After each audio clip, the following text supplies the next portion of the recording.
Merci.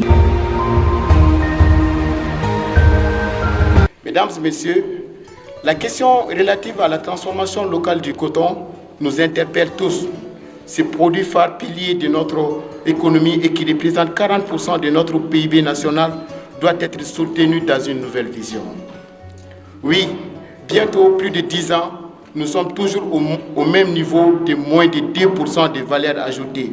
Quels sont les défis et les perspectives pour l'atteinte des objectifs de 20% de valeur ajoutée que nous avons tenus auprès de différentes organisations internationales? C'est dans cette dynamique que la JVC organise cette rencontre pluridisciplinaire qui est une rencontre professionnelle de la filière coton et de sa transformation.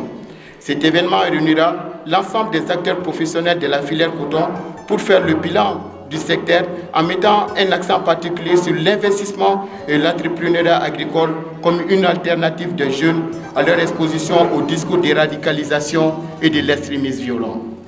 Monsieur le ministre délégué chargé de l'élevage et de la pêche, Mesdames et Messieurs, honorables invités, je ne saurais rentrer dans le développement du sujet sans féliciter les producteurs de coton qui sont à la base de tout ce succès, leurs encadreurs, à savoir les agents de la CMDT de l'OHVN pour la réussite de la campagne 2021-2022. Oui, cette année, le Mali retrouvera, Inch'Allah, sa place au niveau du leadership de la production de la sous-région.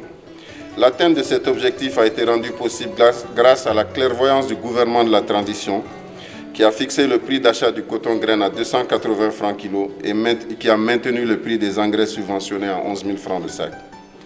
Cette jeune association qui continue toujours à mener des actions concrètes pour la relance depuis plusieurs années mérite d'être soutenue et encouragée. Monsieur le ministre délégué chargé de l'élevage et de la pêche, Mesdames et Messieurs, honorables invités, depuis ma prise de fonction en mars 2021, l'un des objectifs phares de ma mandature est d'encourager toutes les bonnes initiatives capables d'impacter sur le développement rural. La transformation locale de nos produits agricoles est un défi à relever et pour qu'on puisse créer plus de revenus aux producteurs et pour l'emploi des jeunes. En effet, l'un des objectifs du festival est de promouvoir les produits textiles afin que chaque Malien puisse s'habiller en cotonnade. Cette 5e édition a choisi comme thème la transformation locale du coton, source de création d'emplois et de développement durable.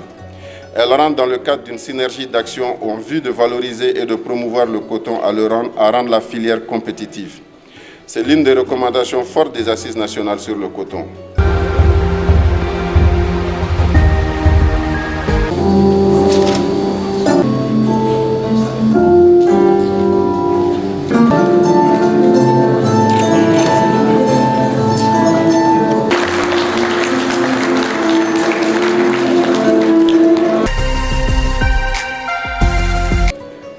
Le gouvernement, à travers le ministère du Développement rural, est en train de mettre en œuvre des projets de développement d'intérêt public.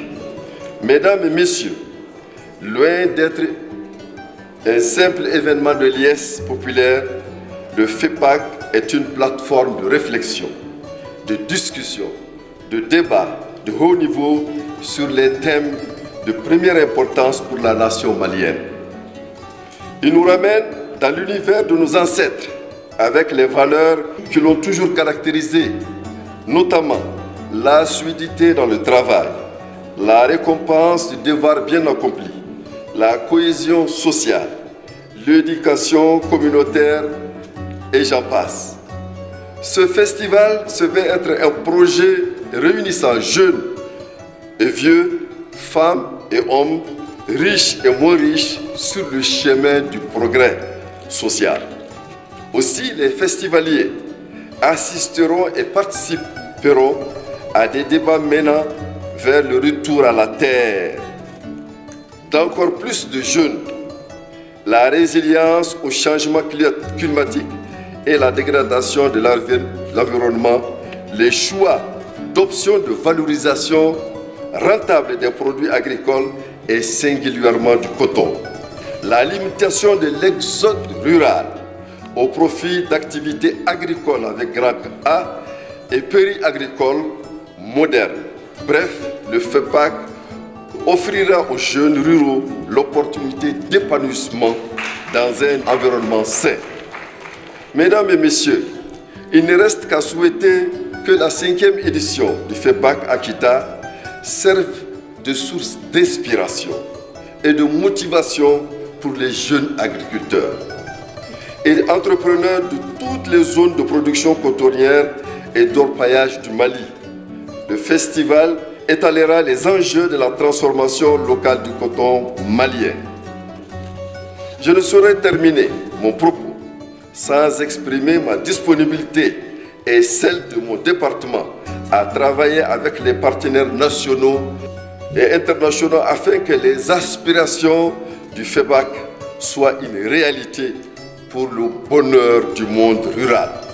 Sur ce, je déclare lancer la 5e édition du FEPAC Akita et je vous remercie de votre aimable attention.